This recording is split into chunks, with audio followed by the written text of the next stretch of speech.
নুরুজ্জামান কাফি। এ কাফি, কুত্তা কাফি, তুমি অনেক বেয়াদব হয়ে গেছো, ঠিক আছে? তুমি আগে আগে ভালোই ছিলা, তুমি ছাত্র আন্দোলন থেকে ইয়ার আগ থেকে ওই কুত্তা নিয়ে আর কয়েল নিয়ে ভিডিও করতে অনেক ভালো লাগতো, ঠিক আছে? এই যে তুমি ছাত্র আন্দোলনে অনেক অবদান আছে তোমার, তোমার স্লোগান গুলা অস্থির লাগতো, অনেক ভালো লাগতো, ঠিক আছে? তুমি যে এই যে কুত্তার গায়ে কুত্তার গায়ে হাত দিতে দিতে দে এখন যে তুমি মাইয়ার গায়ে হাত দাও, তুমি কত বড় অসিব্য হয়ে গেছো, ঠিক আছে?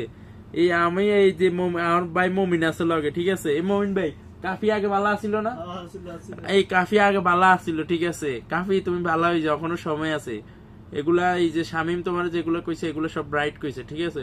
তুমি বই লেখো ভাই, কোনো সমস্যা নেই। তো তুমি বইয়ের মধ্যে কি কোন ইয়া আছে? তুমি মাইয়ার আতলে কসলা কসলি করো কি লেগে? এগুলা কোন ধরনের আইন? হ্যাঁ, এই মিয়া নষ্ট কোন আইগা, এগুলা এগুলা ঠিক না, ঠিক আছে?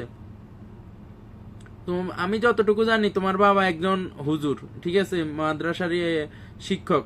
যতটুকু জানি কাফির বাবা একজন মাদ্রাসার শিক্ষক। এ কাফি, যত কিছুই করো, মেয়ে জাতি নিয়ে তো এগুলা করা ঠিক না, ঠিক আছে? তুমি এই যে পাবলিক প্লেসে তুমি একলা করো, তুমি একলা পাট খেতে চলে যাও, তোমার ওইটা কেউ দেখবে না, ঠিক আছে? আর তুমি এই যে এই মেয়েকে এত জনসম্মুখে পায়ে হাত নিয়ে এত কসলা কসলি করছো, আর তুমি যদি 8 টাকা না সিপা চাপা হাইতা, তাহলে এই মেয়ে তুমি কি করতে? তুমি চিন্তা করছো তুমি কত বড় নষ্ট, ঠিক নি? ঠিক। দেখছো, তুমি ভালো হয়ে যাও, ফ্যান ফলোয়ার কমে গেছে বহুত তোমার।